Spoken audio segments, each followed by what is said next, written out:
เข้าใจจังน้อยแกฮอดปั๊มน้ำมันขึ้นคนเลยเอากระเดินอันนี้เดี๋ยวว่าจะฮอดปั๊มน้ำมันคนแรงแล้วเข้าใจ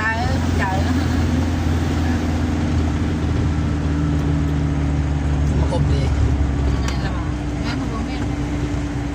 แม่สมาคมเลยลุงกันพ่อบ้านพูดน้อยๆหันน่ะเบอร์ลาวสมาคมโบโทรเลยเอากลมกระบอกเราเนี่ยกับว่าเป็นคนดีโทรมาเฮ็ดไม่อย่างขับกระหูใครจะเป็นเพิ่นก็เป็นก็ง่ายก็ตูนี่ก็ยังนอนกลางทางตะกี้นอนแท้แล้วมันบ่มีรถขี่เดี๋ยวนี้แท้ก็บ่ได้นอนแล้วมีรถไล่ตะกี้ให้กันนอนที่ว่าตะกี้สมาคมโบโทรแล้วครับไม่โทร หอดไปแล้วค่ารถที่หอดแล้ว พ่อบ่อายนะเนี่ยมันรักมันเราไปเอาบ่อายไม่ได้ไปเรื่อยๆกันนี่ว่าได้ไปดีเนี่ยบ่ดีค่อยบ่ค่อยก็เลยเข้าไปทางแคมป์เหมือนเกียมเคิ่งเอาทางอะไรผมเข้ากับกระโดดเลยเอากลมกระบอกเลย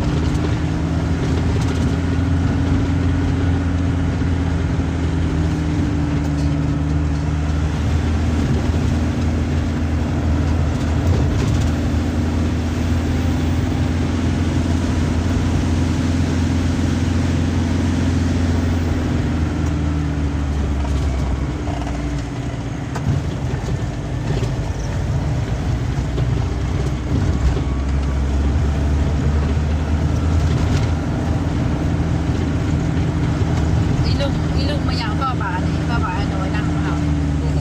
พ่อเป็นนายสร้าง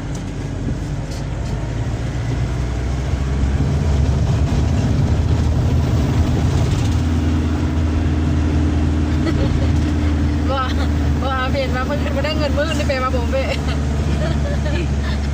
แล้วว่ามันจะได้ถ้าเรามีที่เราไปเอามาช่วยขึ้นพร้อมอย่างไร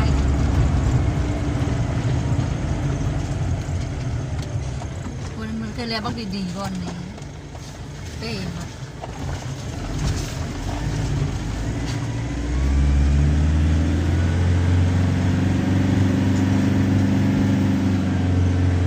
ทางใต้สุดนั่นนะ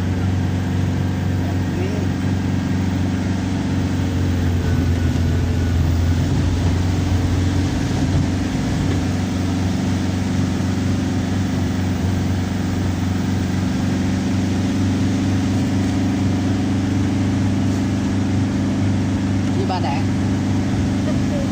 มาตึก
นอนหลับแล้วบันในทางบดี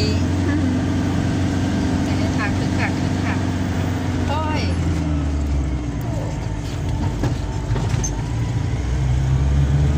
ก็ตกมาเอง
เป็นบนเก่าบนนี้นี่แล้วมาปีนี้